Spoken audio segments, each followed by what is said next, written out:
on Facebook Live. It's all good. I think this is... Okay, everyone. I'm going to make sure you hear yourselves really quickly. Great, thank you. Have fun. Ciao, ciao. Darkside cry. Hello, hello. Hello, hello. Hello. Hello. Yeah, I think Good, good. like I can... Good. Yeah? Yes, yes, yes. Fantastic. Have fun, everybody. Yeah. Love live radio. So much more fun. Then what, sitting at home knitting? Hmm?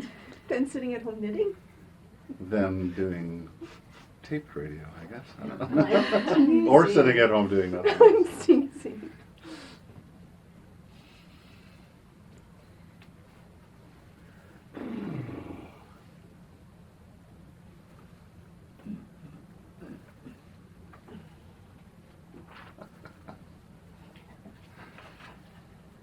It's cool that we got the extra mic with the spacey echo effect. Sounds so good. It's cold. I have a The scarf. in-between Scarf. sound. Let's go off a good well with that sweater. It's too much wool. I'm sure mine's not actually wool. It was from the Dollarama. You know, sheeps are inexpensive. Are they? What else would it be made of? Plastic. That's I was more going to say expensive. plastic. Oh, is it? Oil. Oh. Sheep are expensive. I guess so. You have to feed them. Thank you.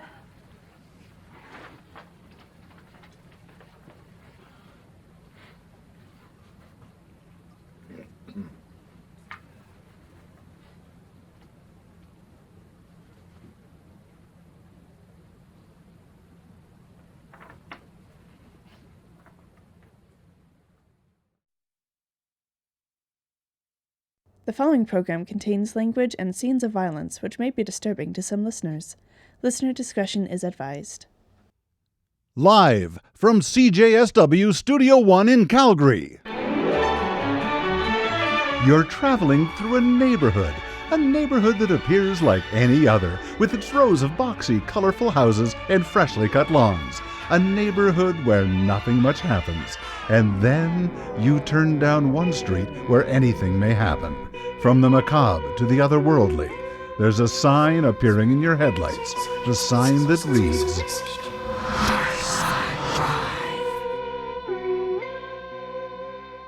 tonight's episode, White Noise, written by Tim Ford.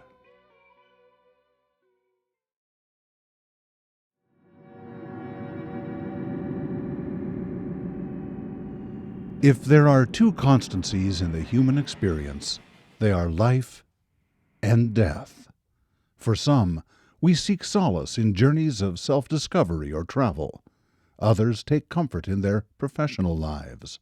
And for Barbara Sonstrom, the loss of someone very dear is about to send her on a journey past life and death, to play instead in the veil that separates the two.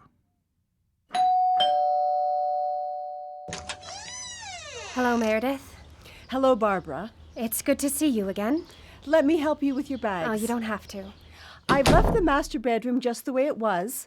I've been sleeping in the guest room, sorting through some of the storage. Oh, I'd rather you left that for me to do. Well, if I had to wait on you, it might never get done. I'll take care of it. Seems like you often left things too late. Can we please?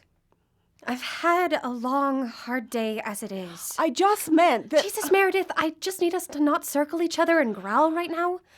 If not for me, then for Alicia. You think she'd want us fighting? Alicia doesn't want anything. Alicia'll never want anything again. But the two of us at each other's throats isn't going to help anything. We were the two closest people to her. Her mother and her wife. Partner. Her partner. Fine. I'm sorry. This is difficult for me. I know.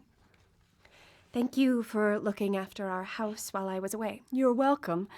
So, once you've settled in, you'll have to sign off on the funeral arrangements. There's some legal documents that are waiting for you as well, and that message from the police. The police? You didn't say anything about the police until now. It's not unusual in a case like this. Like what? When you phoned me to tell me that Alicia... To tell me... You said there was an accident in her lab, and She was gone.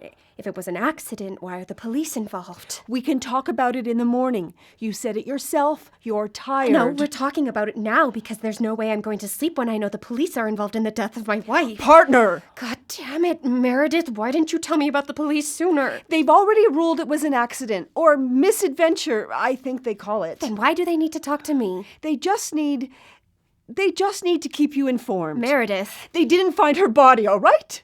They never found my little girl's body. Bunch of incompetents. How could they? You'll have to talk to them. I'm going to bed. Good night, Barbara. They never found her body?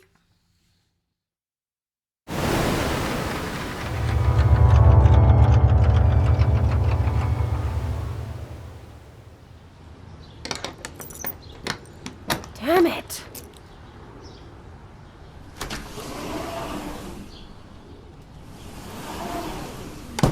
Good morning, Barbara. Meredith, What are you doing out here? do you have the key to the shed? No, I don't think so. Damn it. Barbara, I just need to get in there. why? What's on earth so important? Do you remember when Alicia and I were little, we used to talk by radio? I do. When you two weren't sneaking off to do God knows what. I suppose that was your way of getting around your parents, too? Yeah. And when my family went down to our cottage, Alicia had her radio and I had mine, and we'd keep in touch. We had all kinds of broadcasters. Crystal radios, handheld walkie-talkies, shortwave transceivers. But our pride and joy were the ham radios we had set up. I remember. It was what got her into engineering to begin with. Yeah. And also our own little diaries with the secrets we kept hidden.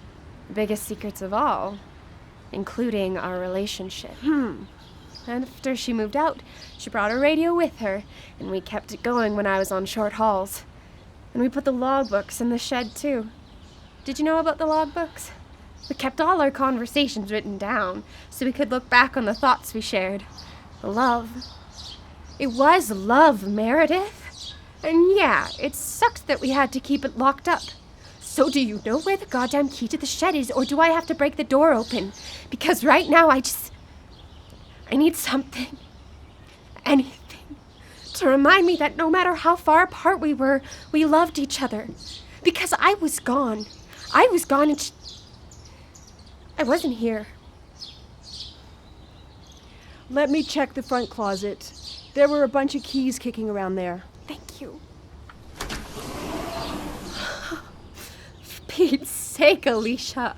Why'd I have to break down in front of your stupid bitch of a mother? I suppose you'd be happy to see us getting along, at least. Here. I think this is the one. Perfect.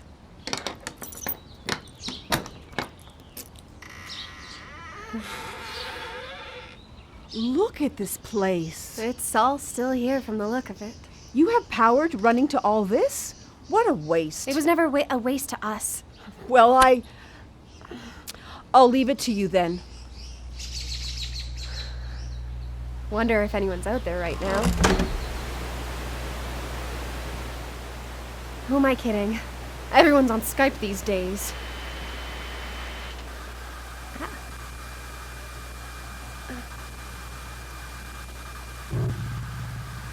Hello? Everyone. Tell everyone. What the hell? Good time. Smile time. Is someone there?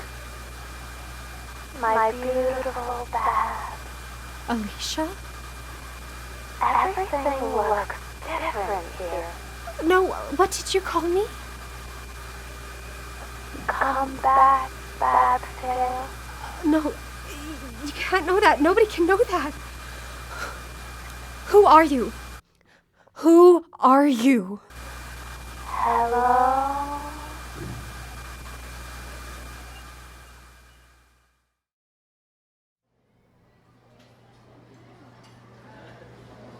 Barbara! Over here. Dan, it's so good to see you. You too. How are you holding up? It's still kind of setting in, you know. It's so much right now. Well, if you need anything, I'm here for you. Alicia wasn't just my supervisor, she was my friend. Thanks. That's kind of you. Can I grab you something? You take your coffee black, right? Oh, no, that's all right. Honestly, a cup of coffee right now wouldn't be the best idea anyway. I just had to talk to the police. I hear you. They talked to you too? Alicia and I did all our work together in the lab. It makes sense that they'd come to me trying to figure out what happened. I'm just trying to understand the accident, Dan. The police said the lab had some kind of power surge that supposedly tore the door off its hinges. Yeah, it was a bit of a mess. But no body parts. No hair or eyelashes or blood. No body, actually. I heard. I don't know what's relevant about your work or not. I don't know how the police can say my wife is dead when there's no body. I don't know how exactly a power surge tears a room apart but leaves no trace of a person. I don't know how she could be seen going into the lab on CCTV but not be seen on the way out. Okay. I'm sorry. Alicia and I had been studying methods for interplanetary communications. Interplanetary? Signals sent between spatial bodies? Planets, specifically. NASA has a deep interest in being able to communicate across vast distances, especially for purposes of talking to its Martian rovers. Do you know that it takes over 13 minutes in ideal conditions for them to talk to Curiosity? Is that a problem? Well, it's not ideal. If we're talking long-term, communicating in potentially life-endangering situations with human presences on foreign worlds could be of vital importance. I see, but how do you fix a problem like that? Aren't you kind of bound by The laws of physics? Yes, you would think so. But what if we were to find a way to, so to speak, go around the back door? How do you do that? Quantum entanglement. Oh, I think this might be outside my education. I'll try to explain. You've heard of Schrodinger's cat. That rings a bell. Simply put, it's the idea that an object, or in most cases a particle, can exist simultaneously as two states, like positive and negative. The cat is alive or dead. I remember that. Now, in that experiment, the cat's state of being is determined ultimately by the release of the poison. As such, the poison and the cat are intrinsically tied together. Entangled. So, if we know the poison is released, the cat is dead. We don't need to look into the box to find out, right? Right. With an entangled pair of particles, we know if one is positive, the other must be negative. Opposite states. The interesting thing is we can extend that distance from the atomic level across literally hundreds of miles. In theory. I don't see how photons can make a phone call. Phone calls are information. We can digitize the human voice, right? And what is digital information except a series of ones and zeros Or positives and negatives. Ah. It's still a ways off. How so? Alicia theorized that we could apply a new form of data compression to the entanglement process. It involved paring down the most complicated packets into a deeply simplified portion of itself, and relying on the entanglement to sort of fill in the blanks. Sounds kind of dangerous. Hypothetically. Who's to say the universe doesn't know how to order even the most complex of data, or even solid matter? People? Well, I suppose that depends on how complex you think mapping the human brain is. Or the human soul. I'm an engineer, not a priest. This is very helpful, I think. Thank you, Dan. Are you sure you can't stick around for a coffee? No, I've got to get to work. Work? Barbara, what do you mean?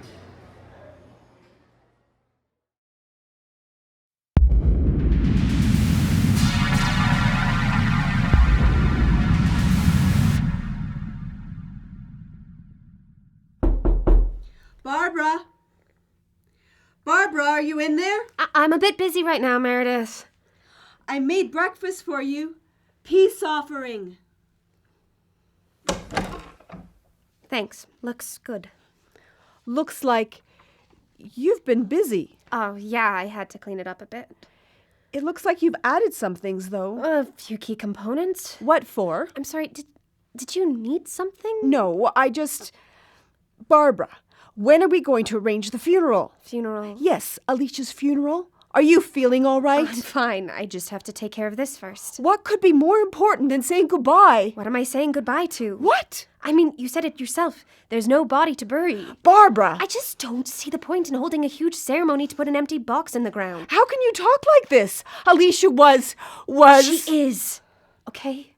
She's my wife. You know what? Maybe you should go stay in a hotel or something for a while.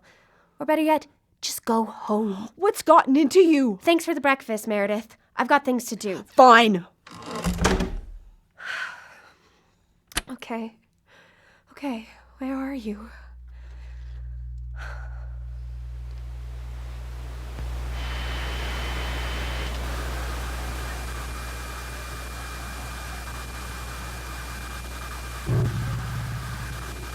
Hello?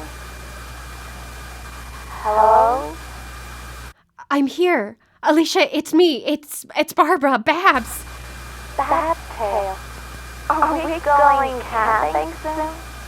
No, Alicia, can you tell me where you are? When are your parents gonna be out? Please, I need you to concentrate. Was it your work? Did you try to run your quantum entanglement communicator? Sliding down into the in-between. The in-between? Is that where you are? How can I get you out? Left outside. The signal needs more amplitude. Wait, amplitude? Did you say amplitude, Alicia? Nerves are like pocket universes you carry with. No, go back. Tell me about the signal. Spend some time reflecting. Babtail, won't you? Alicia, wait! Amplitude. How do I boost the amplitude?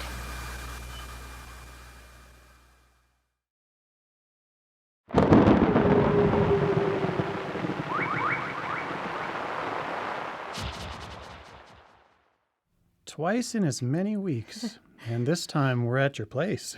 Should I be reading into this? Oh, definitely not. Sorry, just a joke. Are you doing better today, Barbara? You know, I think I am. Well, you look it. You look like you've got some kind of purpose. I want to show you something, get your opinion. Okay. It's out back in the shed. Follow me. Sure. Just this way.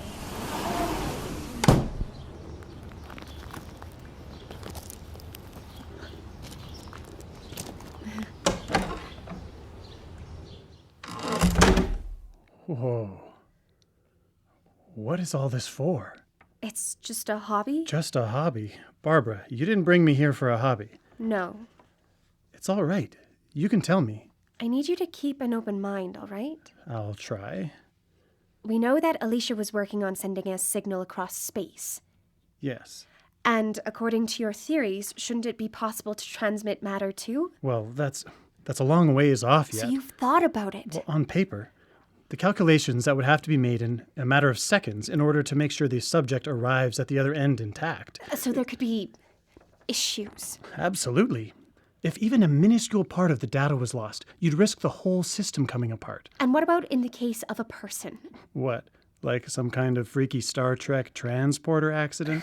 Turning somebody inside out? Hopefully not that gruesome. But maybe they could come out changed? What do you mean? Personality differences, memory gaps. I suppose it's possible. I mean, I'm not a medical professional, but mapping the brain is impossibly complex. And if the transporter were to make an error at any point there, yeah, I think you could lose the person you sent in.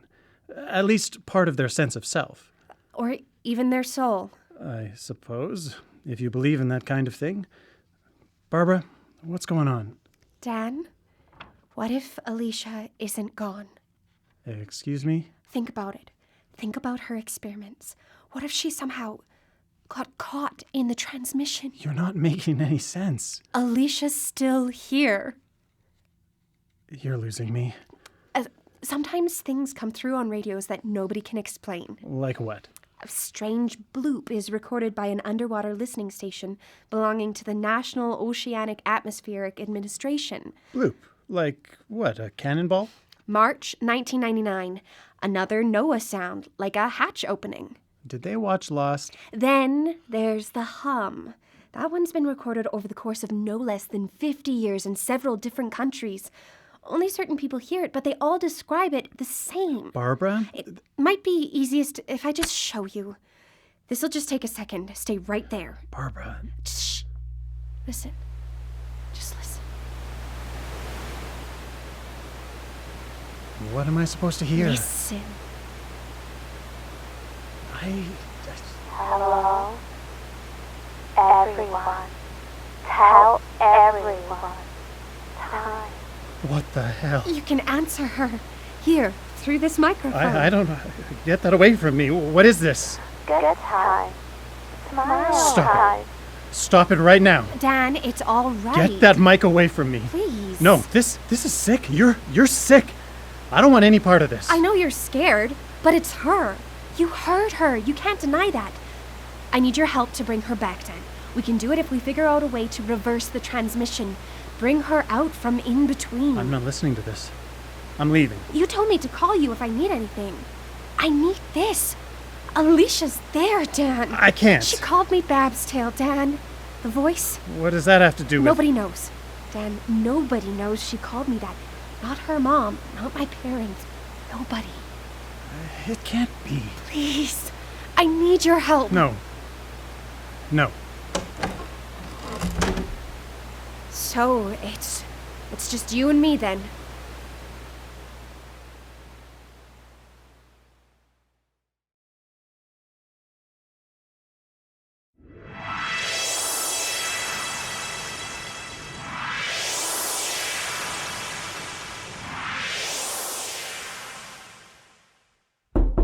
Go away. Barbara, please. Barbara, your friend Dan called. He's worried about you. And honestly, so am I. I didn't think you cared. I know we had our differences, Barbara. Differences? That's a good one. You're trying to deny me my chance to see my wife again, aren't you? This is destructive behavior. Why does it matter to you? Because despite everything, I know Alicia wouldn't want me letting her wife go into a spiral of destruction. Wow. It must have hurt you to say that. Barbara. Look, Meredith, I'm sorry. I'm sorry that we've really never seen eye to eye. But most of all, I'm sorry that you're never going to see what I've come to see. What am I supposed to see? That my daughter's in your ham radio set? Do you even understand how crazy this all sounds? Barbara, you're grieving. You're looking for a way out, a way to avoid facing the truth. No, I'm seeing the truth for the first time. You did this. What on earth are you saying? You always put pressure on her, didn't you? Demanding she date the men you wanted her to date, do the jobs you wanted her to do. And while I was away, did you push her to do more with her research? I don't have to stand here and take this.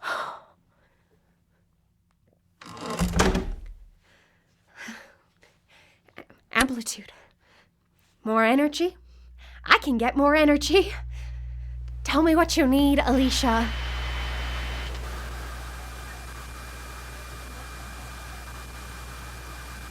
Camping time in summer. I'm here. Prince was always my favorite. Prince? You haven't listened to Prince since... When do your parents get back from the mirror? The Mirror Lake? We went there in the 90s. No, it couldn't be. It can't be the logbooks. Slide down into the beyond. It's all here. All of it. Oh my God, Alicia, you're just throwing it all together from the logbooks. You're an echo. Just an echo. Our old conversations bouncing around in space. Always swim with friends. There is a part of you out there. But it's not enough. And I don't know if I can handle that. What if we could be two parts together? Would we be whole? That's too. What if I overcharge my equipment? Recreate your experiment? That's tail. No. What? No. No, come here. Are you answering me? Bad tail. Slid in the mirror. We can't. Alicia. Summer break's over. Your parents are home. Please. Please just let me do this. What are you trying to say? Something new? Something not in the logbooks? Live. Bad tail. Barbara. Live. Alicia! No. No, please. Alicia, I can do this. Let me do this. Forgive me. I have to find you. Alicia!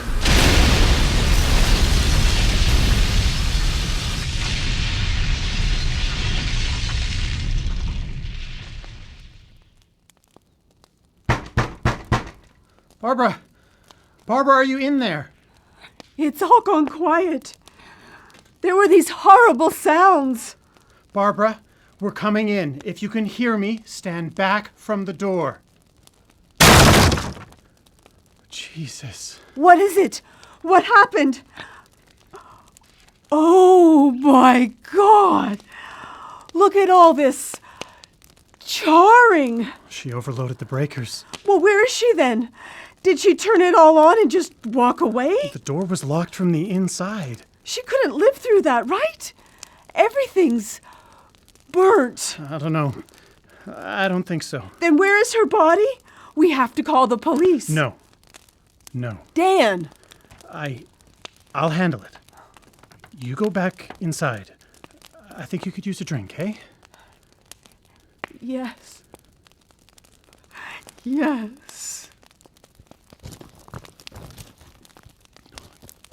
Damn it, Barbara. Why didn't you listen to me?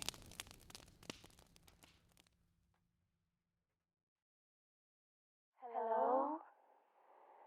Everyone? There's something better here. It's better here.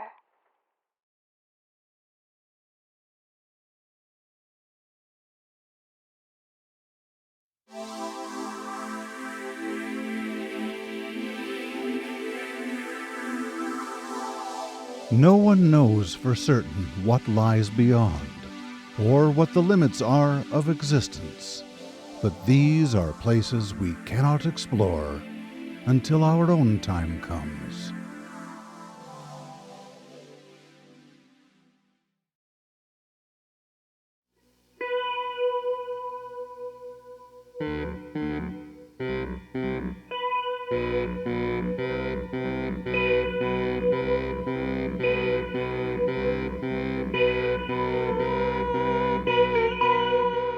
You have just heard White Noise here on Darkside Drive.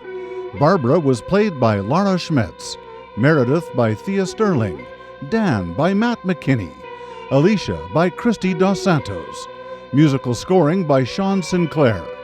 Darkside Drive is produced by Justin Guild. Our production manager is Sarah Rowe. Story editing by Jordan Simpson and Stephanie Shappett. White Noise was written by Tim Ford. Our theme music, Twisted Calliope, was composed and performed by the Lotars. Like and share us on Facebook. Subscribe, rate, and review us on iTunes. Or visit us at www.darksidedrive.com for upcoming episode previews and episode guides. Darkside Drive is funded through a generous grant from the Alberta Foundation for the Arts. Stuart Bentley announcing. Until next time, good night. Darkside Drive is a co-production of CJSW 90.9 FM and the Calgary Radio Playhouse.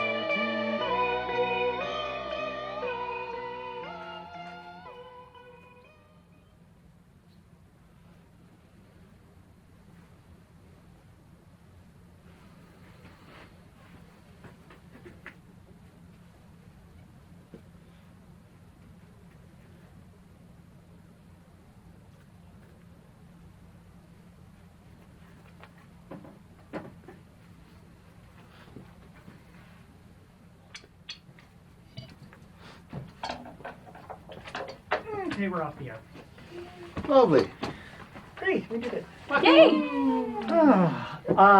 Yeah, I screwed up the keying thing, but I was like, whatever, maybe she made some modifications. It won't appear in the podcast, so. Anyway, well.